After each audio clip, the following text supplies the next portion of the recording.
En línea el presidente Milei, Javier Milei. Presidente Milei, buen día. ¿Qué tal? ¿Cómo le va? Buen día Eduardo, un gusto enorme hablar contigo. ¿Está allá en Buenos Aires? No, estoy en Praga, estoy en República Checa. En República Checa. Bueno, ¿me puede hacer un balance de su viaje hasta ahora? Sí, claro, cómo no. Desde mi punto de vista ha sido hasta el momento un viaje excelente. Hemos tenido una reunión muy positiva con la presidenta de la Comunidad de Madrid, Isabel Díaz Ayuso, y la reunión que hemos tenido ayer con el canciller Scholz también ha sido extremadamente positiva, donde el ministro alemán nos preguntó acerca de cómo estaba funcionando el programa económico, dado que tiene un peso importante dentro del Fondo Monetario Internacional, de cuáles eran las perspectivas hacia futuro. También estuvimos hablando acerca de algunos inconvenientes que han tenido empresas alemanas en Argentina y cómo estábamos avanzando en la solución de dichos problemas. También arribamos temas respecto a recursos naturales de extremada importancia para Alemania, y que eso estaría motivando que se hicieran muchísimas inversiones en Argentina.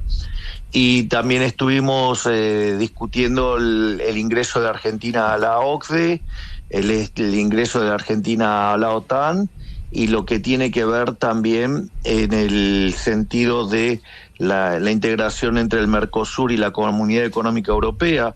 Por lo tanto, fue una reunión sumamente productiva, y hoy me reúno con el primer ministro de la República Checa. Bien. ¿En algún momento el canciller alemán le hizo referencia a la situación social en la Argentina, que el ajuste no impacte fuertemente en la cuestión social? Jamás me mencionó eso. ¿En ningún momento? En ningún momento. Presidente, estaba leyendo que la tercera semana de junio tuvo inflación cero en alimentos y bebidas. Eso es algo que no ocurre hace 30 años. Me imagino su satisfacción. Bueno, eso significa que vamos por el camino correcto, que todavía falta mucho, pero que empiezan a aparecer indicios de que las cosas están funcionando. Yo a veces lo presento, lo explicito, pero bueno, yo lo que me he encontrado en este último tiempo son con niveles groseros de deshonestidad intelectual, porque todos sabemos que la inflación mayorista es la que predice y anticipa a la minorista, y la realidad es que la inflación de diciembre, cuando nosotros llegamos, fue del 54%, eso anualizado da 17.000. Y la inflación tanto en abril como en mayo estuvo en torno al 3,5%, eso significa una inflación del 50%. Yo entiendo que es un número aberrante, porque lo es, pero la verdad, venir de 17.000 y pasar a 50 sin que haya una hiperinflación o dos hiperinflaciones en el medio, que licúe los saldos reales y haga fácil la estabilización, o una situación en la cual haya una expropiación tipo Plan Bonex, o que se hagan acuerdos y se fijen precios, o que directamente que se fije el tipo de cambio, que es la forma más fácil de estabilizar, no se reconozca los logros. Bueno, habla también de la miseria o de la incompetencia de otros colegas, ¿no?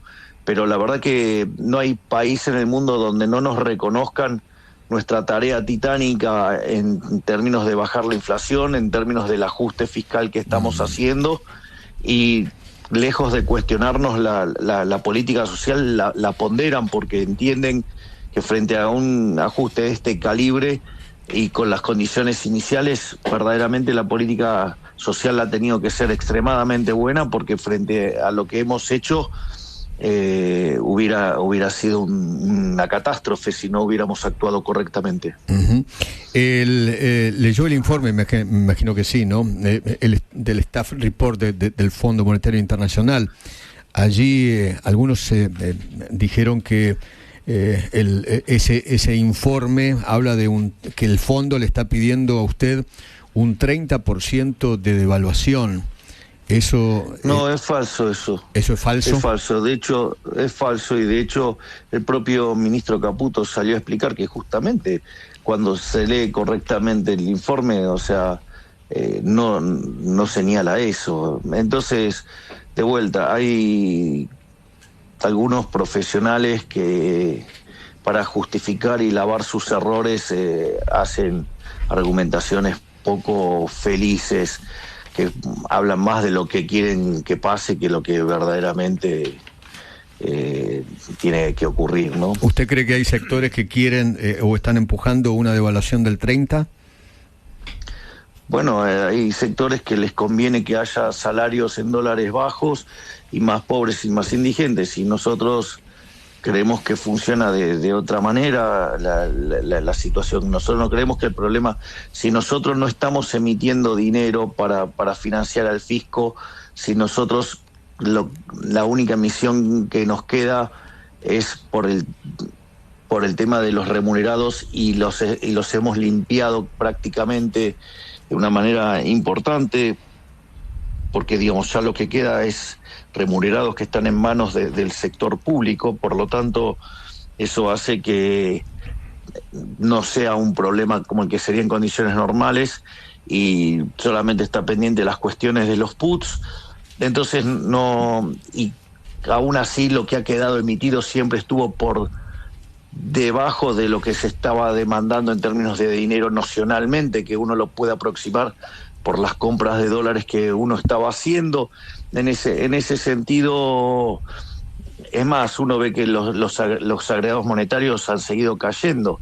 De hecho, si uno toma la base monetaria en promedio del siglo XXI es en torno al 9%, hoy la base monetaria es 2.8%, y si suma lo que queda pendiente de remunerados estamos por debajo de 6%. Por lo tanto, en ese sentido, el problema argentino no es un problema monetario, el problema es un problema de competitividad, es un problema real, y eso no se arregla devaluando. Eso es como creer que usted puede comer, incrementar la cantidad de carne que come por el simple hecho de que imprime dinero. O sea, no, bueno, digo, la riqueza no se imprime, la riqueza se genera. Entonces, y parte, mire, esto lo hice con un ejemplo algo áspero y brutal para demostrar la torpeza con la cual trabajan gran parte de los economistas profesionales. Cuando usted tiene una economía con transables y no transables, el tipo de cambio real se aproxima por el cociente de esos dos, ¿no? Lo que es el precio de los transables dividido el precio de los no transables. Ahora, usted suponga que, no sé, cae un torpedo en el sector no transable de la economía, y obviamente eso comprime la oferta. A la misma demanda, ¿usted qué va a tener? Que va a subir el precio de los no transables, ¿sí o no? Sí. Digo, es normal. Bueno, entonces uno de estos imbéciles le diría que el tipo de cambio se apreció, y en realidad usted tiene el funcionamiento de un sistema de equilibrio general que le está marcando el sistema de precios, y que usted tiene que ir a invertir al sector no transable porque hay un exceso de demanda.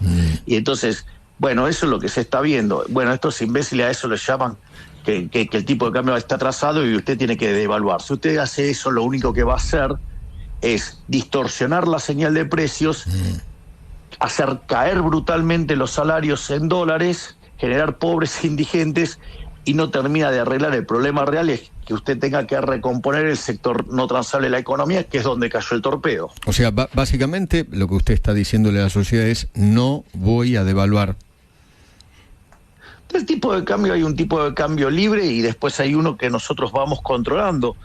Entonces, digo, puede haber fluctuaciones, pero digamos, o sea, no tienen que ver con las características del funcionamiento del sistema. Okay. A ver, le hago un punto, Eduardo, porque esto es importante. Usted, cuando el Congreso de la Nación, los diputados degenerados fiscales que quieren romper el equilibrio fiscal y que lo hacen intencionadamente con la peor malicia que se pueda ver, ¿no? porque de hecho hasta lo hacen explícitamente. Entonces, eso generó toda una situación donde impactó en el mercado de bonos, el precio de los bonos cayeron y el riesgo país subió. Sí. La realidad es que el riesgo país tiene que ver con las condiciones de pago de Argentina. Argentina tuvo un superávit financiero récord histórico en el mes de mayo. Acumulamos un superávit tan grande que, vamos a mucho más que compensar los números estacionalmente malos del mes de junio. Y entonces no habría motivo para que el riesgo país suba, sino que en realidad el riesgo país debería haber caído en función de lo que nosotros estamos haciendo, pero claro, el intento desestabilizador, golpista y de romper el equilibrio fiscal por parte de ciertos grupos de la oposición, eso hizo que el precio de los bonos caiga. La contracara de cuando usted ve eso, como usted no compra todavía dólares de manera directa, porque todavía el mercado no está abierto, porque todavía tenemos algunos problemas importantes para resolver en el Banco Central, llámese los puts. Entonces, ¿qué pasa? Usted compra dólares de manera indirecta, lo hace vía bonos. Entonces sí, el dólar saltó, pero el dólar no saltó por un problema de índole monetaria o por un problema del mercado de cambio, sino que el dólar saltó porque se contaminó el precio de los bonos con el accionar de estos diputados irresponsables.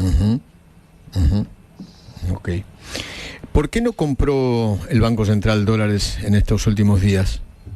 ¿Por qué no puede acumular el Banco reservas? Central te cuento, esto también es parte de la deshonestidad intelectual de los economistas. Yo sinceramente ya no sé si son troncos o son deshonestos intelectualmente o las dos cosas. Usted, cuando tiene tipo de cambio fijo, ¿usted qué tiene? Fluctuación de cantidades, ¿sí? Sí. O sea, cuando usted fija un precio, la contracara es que lo que fluctúan son las cantidades. Entonces, ¿qué es lo que pasa?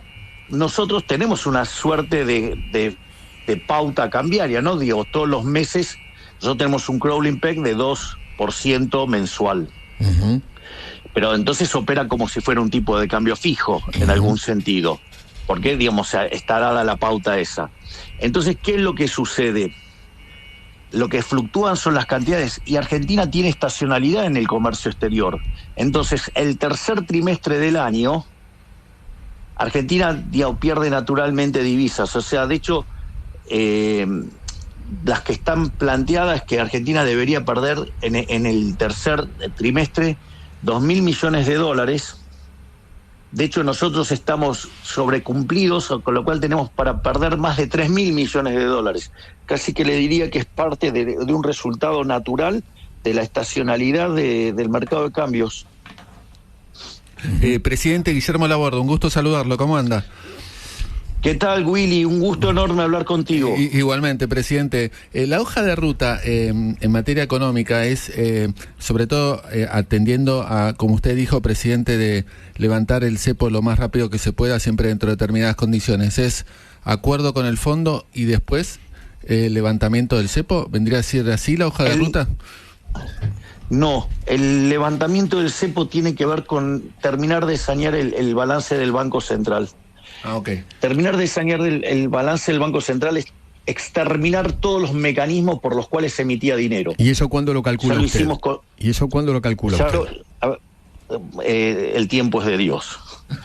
A ver, si no les estoy mintiendo, okay. Si les digo, porque ¿qué es lo que pasa? A ver, porque voy a dar estas explicaciones. A ver, nosotros eliminamos la cuestión fiscal, ¿sí? Sí. Ahora tenemos superávit, de hecho el fisco absorbe pesos. Eso por un lado. Por otro lado, en la cuestión financiera, que era donde se generaba el déficit fiscal cuasi fiscal de 10 puntos del PBI, sí. Eso nosotros, con todo lo que es el traspaso de deuda de pesos del central al tesoro, eso está prácticamente eliminado. La mayor parte de lo que queda ya está en bancos públicos, pero hay un problema muy delicado, que es el problema de los puts. Y esto me parece que vale la pena mencionarlo para mostrar la irresponsabilidad y perversidad del gobierno anterior. Porque el gobierno anterior, frente a la situación de que tenía déficit fiscal, fue a buscar financiamiento al sistema financiero local. el sistema financiero local, los bancos no querían prestarle al fisco, al tesoro. Ellos estaban dispuestos a prestarle al Banco Central, que es un mejor pagador, en principio, supongamos. Sí. Entonces, ¿qué es lo que sucede? En ese contexto, para que no se quedara reflejado en la hoja de balance del Banco Central, se le entregó unos puts, pero que estaban para ser ejercidos. Entonces, ¿qué es lo que pasa? En el balance del Banco Central solamente figura el valor del put, que es un número muy inferior al valor de la obligación. Pero esa obligación está on the money, o sea, eso está para ser ejercido. Sí, es emisión Entonces, potencial de pesos, digamos, ¿no? Del riesgo, ¿no? Claro, pero estamos hablando de 4 puntos del PBI. Tremendo. Entonces, y eso, digamos, por eso también no solo es responsabilidad, sí, del gobierno anterior y del Banco Central anterior, sino también de algún técnico del Fondo Monetario Internacional que avaló esto, o que hizo la vista gorda con esto. Por ejemplo, ¿quién? Bueno, digamos, algún técnico del Fondo Monetario Internacional que pueda tener vínculos con el Foro de San Pablo. ¿Quién? Busque y lo va a encontrar. ¿Chileno? Y si fue ministro de un presidente que pertenece al Foro de San Pablo. Uh-huh. Bueno, lo vamos a buscar. Lo vamos a buscar. Presidente, le agradezco infinitamente. Espero que lo encuentre. Sí. Le agradezco infinitamente habernos atendido, ¿eh? No, por favor, ha sido un verdadero placer. Un gran abrazo. Gracias, ¿eh? El presidente argentino, Javier